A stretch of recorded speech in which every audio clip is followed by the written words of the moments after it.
Latest news के लिए subscribe करें और न्यूज अपडेट्स के लिए बेल आइकन पर क्लिक करें। नमस्कार मित्रों, कुंडली के ये भाव ग्रह दिलाते हैं मनचाही संतान। जरूरत है तो केवल देखें और सुने। संतान सुख।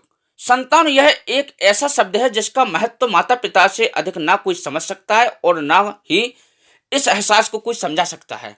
संतान पाने की खुशी व्यक्ति कर पाता है। माता पिता के लिए यह मुश्किल है जो हाल में ही खूबसूरत पल के हकदार बने हैं। संतान सुख।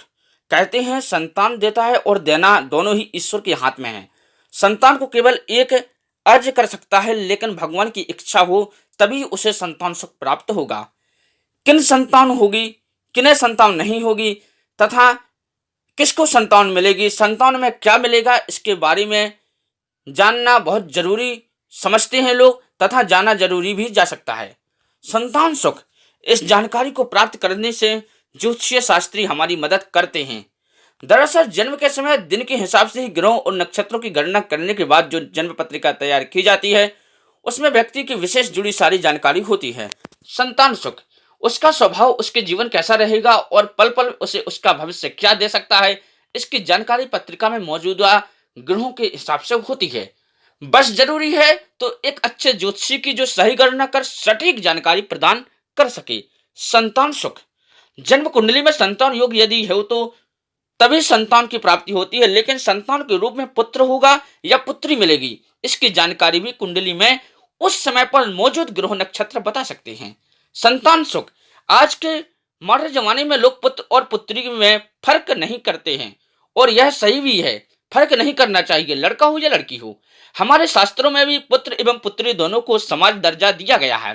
पुत्र के संदर्भ में यह कहा जाता है जिस व्यक्ति को पुत्र होता है उसे पितृ उससे प्रसन्न रहते हैं।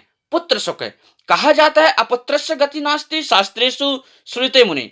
पारस्वर हो रहा शास्त्र अर्थात पुत्रहीन व्यक्ति को सदगति नहीं मिलती है। प्रत्येक व्यक्ति अपने पुत्र गणों को पुत्र ऋण चुकाना अपने आवश्यक माना गया है। दूसरी ओर पुत्री मां लक्ष्मी का रूप मानी गई है। पुत्री का सुख। जिस घर में लक्ष्मी पधारे और वहां खुशहाली रहे, ऐसा घर सौभाग्य एवं धन से भरा पूरा रहता है। किंतु जिस घर में पुत्री के आने पर रोक लगा दी जाए या आने के बाद उसे अपनाया ना जाए, ऐसे घर में मां लक्ष्मी वास नहीं करती है। ऐसे परिवार का पतन दूर नहीं है, बहुत जल्द ऐसे परिवार वालों का पतन हो जाता है।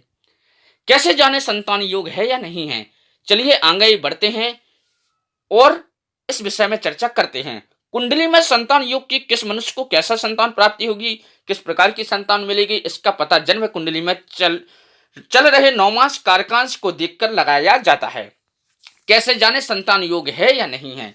यह 9 मास बताता है कि जातक पुरुष या स्त्री की कुंडली में जन्म योग है या नहीं है संतान का। लोगों में यह मत प्रचलित है कि संतान योग देखने के लिए केवल माता की कुंडली को ही देखते हैं या माता की कुंडली को देखने में ही काफी होती है, किंतु ऐसा कुछ नहीं है। संतान की कुंडली की प्राप्ति के लिए माता और पिता दोनों लोगों की कुंडली को देखकर भी विशेष अध्ययन किया जा सकता है और करना भी चाहिए। कैसे जाने संतान योग है या नहीं, इसके लिए दोनों पति पत्नी की कुंडली देखकर जरूरी है, क्योंकि किसी भी एक कुंडली में यह योग संतान की प्राप्ति करा सकता है, भले ही दूसरी कुंडली में संतान योग मौजूद ना हो। यदि किसी एक की कुंडली में संतान योग है तो यह योग काफी है संतान को प्राप्ति कराने के लिए। कुंडली के भाव और संतान योग। जन्म लग्न और चंद्र लग्न में जो बलि होती है उसमें 5वें भाव में संतान सुख का विचार किया जाता है। भाव स्थित राशि का उसका स्वामी भाव कारक बृहस्पति और उससे 5वां भाव सप्तमांश कुंडली, इस सभी विचार संतान सुख के विषय में किया जाना आवश्यक है। कुंडली के भाव और संतान योग। पति एवं पत्नी दोनों की कुंडली का अध्ययन करके ही किसी निष्कर्ष पर पहुंचना चाहिए। पंचम भाव से प्रथम संतान का, उसके तीसरे भाव से दूसरी संतान का और उसके तीसरे भाव से तीसरी संतान का विचार करना चाहिए। उससे आगे की संतान का विचार भी इसी क्रम से किया जा सकता है। कुंडली के भाव और संतान योग। ज्योतिष शास्त्र में कुछ खास ग्रह संयोग बता गए हैं जिससे संतान योग उत्पन्न होता है। अगर लग्नेश और पंचमेश का यह पंचमेश और नवमेश की युति दृष्टि या राशि संबंध सब भाव में हो तो संतान सुख की प्राप्ति होती है। 4 प्रकार के संबंध होते हैं, या तो ग्रह अपने राशि में हो या अपने मित्र की राशि में हो या अपने राशि को देखते हो या अपने मित्र की राशि को देखते हो या अपने मूल त्रिकोण में। ऐसी जब स्थिति बनती है तब संतान सुख की प्राप्ति अच्छी होती है। कुंडली के भाव और संतान योग। यदि लग्नेश और पंचम भाव में मित्र उच्च राशि नवमांश का हो या संतान योग बनता है। अगर पंचमेश पंचम भाव में स्थित हो तो यह संतान सुख देता है। पंचम भाव और बलवान शुभ ग्रहों की पूर्ण दृष्टि हो तो यह संतान देता है। कुंडली के भाव और संतान योग केवल शुभ नहीं कहा गया है, केवल शुभ ही नहीं, जब कुछ अशुभ ग्रह भी मिल जाएं तो भी संतान सुख मिल जाता है। उदाहरण के लिए अगर शनि मंगल आदि पाप ग्रह पंचम भाव में स्वयं मित्र उच्च राशि नवमांश के हों तो संतान प्राप्ति कराते हैं। कहने का तात्पर्य है कि यदि पापक ग्रह भी हों, मतलब पापक ग्रह कौन कौन से ग्रह हैं, जैसे सूर्य होगा, मंगल होगा, शनि होगा, राहु के होगा, केतु होगा, अगर एक ग्रह भी पंचम स्थान में बैठे वो बली हों, जैसे मंगल मेष राशि का या वृश्चिक राशि का या मकर राशि का होके बैठे, तो ऐसी स्थिति में ये अच्छे योग बनाते हैं। अपने घर का बैठे, अपने उच्च का बैठे, जैसे मंगल मकर राशि का उच्च का होता है, मेष राशि का और वृश्चिक राशि का अपने घर का होता है, स्वामी है। तो इसी प्रकार शनि मकर राशि का, कुंभ राशि का होकर बैठे तो ये अच्छी संतान प्राप्ति करा सकते हैं। कुंडली के भाव और संतान योग। लेकिन संतान योग बनते ही कैसी संतान होगी, अर्थात पुत्र की प्राप्ति होगी या पुत्री होगी, इसके बारे में भी ज्योतिषीय शास्त्र ने कुछ खास संग्रह संयोग बताए गए हैं। जातक इन संयोगों को इस्तेमाल करके मन चाहे संतान पा सकता है। पुत्र की प्राप्ति होगी या पुत्री की। ज्योतिष के अनुसार सूर्य मंगल गुरु पुत्र के ग्रह होते हैं और चंद्र स्त्री का है। अगर जातक की कुंडली में बुध और शुक्र शनि कुंडली में बलवान होते हैं तो पुत्र या पुत्री का अपने बल के अनुसार फल देते हैं तथा जन्म देते हैं। पुत्र प्राप्ति के योग। अगर कुंडली में लग्नेश पंचमेश में हो तथा उस पर चंद्र की पूर्ण दृष्टि हो तो पुत्र संतान होती है। लग्नेश जब गोचर बस पंचमेश या योग कर रहे हो, अपनी उच्च राशि में हो, अपनी स्वराशि में आए तो पुत्र प्राप्ति होती है। पुत्र प्राप्ति के योग। पुरुष की कुंडली में सूर्य स्पष्ट, शुक्र स्पष्ट और गुरु स्पष्ट। सूर्य गुरु और शुक्र तीनों ग्रहों की राशि अंश कला और विकला जोड़ लें। जोड़ने पर यदि विषम राशि और विषम नवमांश आए तो समझे कि इस पुरुष में पुत्र उत्पन्न करने की पूर्ण क्षमता है। पुत्र प्राप्ति के योग।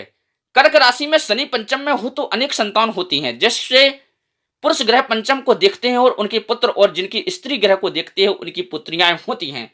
शनि कुंभ राशि में पंचम भाव में हो और 5 संतानें होती हैं। यदि पाप ग्रह पंचमेश होकर पंचम में हो तथा पंचम में अन्य पाप ग्रह हो तो पुत्र अधिक होते हैं। पुत्री संतान के योग। पुत्री संतान के योग। शनि और बुध योग कारक हैं।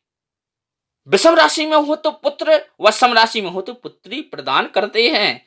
सप्तमेश पुरुष ग्रह है तो पुत्र तथा स्त्री ग्रह है तो कन्या संतति का सुख मिलता है। पुत्री संतान के योग।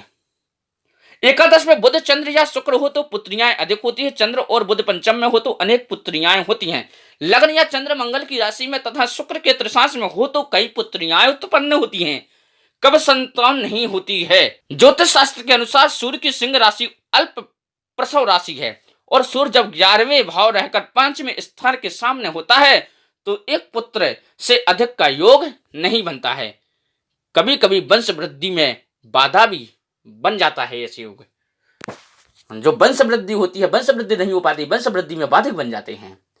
यदि आप अपनी किसी समस्या के लिए आचार्य पंडित श्रीकांत पटरिया ज्योतिष विशेषज्ञ से निःशुल्क ज्योतिष सलाह चाहें, हमारे व्हाट्सएप नंबर 9131366453 9131366453 पर संपर्क करके सभी प्रकार की समस्याओं का समाधान पाइए। जय बाबा Vishwanath. For more news updates, do subscribe, like, share and comment. Clipper 28